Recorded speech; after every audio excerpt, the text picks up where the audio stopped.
آقای محیدین کبیری، سالها می شود که همدیگر را خوب می شناسیم.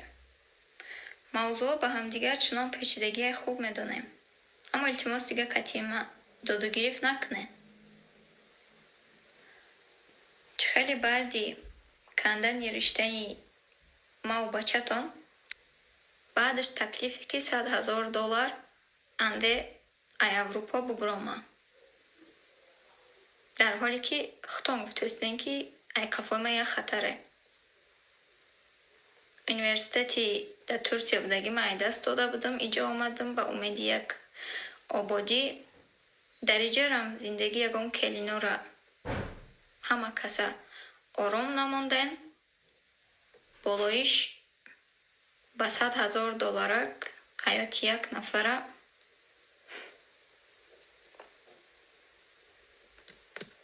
بعدی که ما قبول نکردم این تکلیفه، حتی خطان آمدن با بهانه تبریکات همه خانه،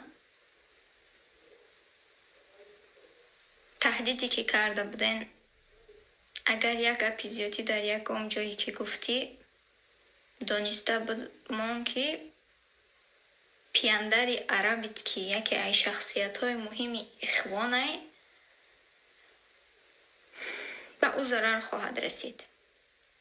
ضررم به این شکلی که اگر حکومت تاجیکستان بفهمه پیاندری عربیت یکی از شخصیت‌های مهمی اخوانه، برای سیسید تسلیمش کردن و در مقابلش یکم معلومات یا ای طرف ما یکم چی گرفتن، هر کاری ای دستی حکومت تاجیکستان بیا میکنه. خب نه، ما خودم حکومت تاجیکستان خبردار میکنم که پیاندری ما 12 سال میشه و در حیات مانه و یکی از شخصیت های مهمترین اخوانه که در فراره. حاضی در امریکا قرار داره. 1 هفته میشه و در یک کمپ حتی ادرسی کمپ هم میتونم داده. او چند باشه ادرسش معاینه همو اول. 12 سال میشه و 10 سال میشه که در مکه 5 مینوت راه خانمون به کعبه.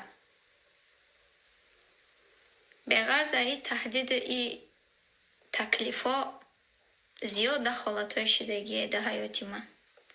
با مانندی اوشم که اند خب کنم اوچت به اروپا میوریم. اند تاجیکستان نروم. چه خیلی که اوشاو گفتن که او کالود میکنن گپای در کارشان میگیرن. باز یک گپ میمونم هم را گوش کنیم بعدش با بفهمانم که چی گپه. ببین طیبه میخواست که قطعیت مقصد بشپه میخواست که قطعیت بشپه برای همین مقصد چیزا. ما باید گفتگیم که من لیلا را همین دولت وردگیم با چشم باشه چیزش باشه ما یاردمش میکنم. قطعی ما جنگ کشید. ما گفتمش که ما 100% یاردم میکنم. چیز بگن نگن. اگر تا به همین خاطر مرا ترک کنی گفتم ترک میکنم. من فرق نداره.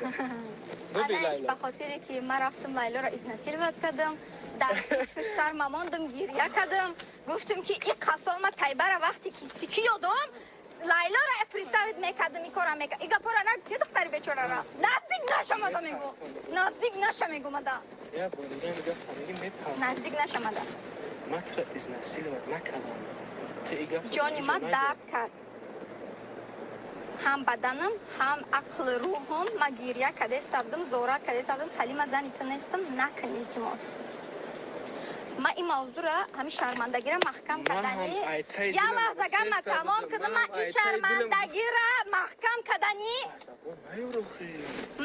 کردنی این شرمندگی را فراموش کردنی بدم حیات ما دوام دادم حیاتی که ما 5 سالی راه نه کوشش کردم که بهتری لعنتی بسازم یا چی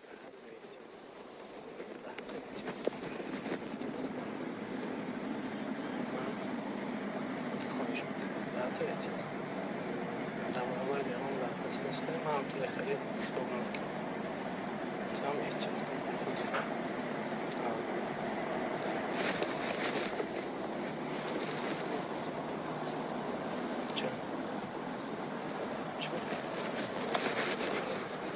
لعنت به همون روزی که تو شناختم چوبای خیلی شرمنده امروز چی؟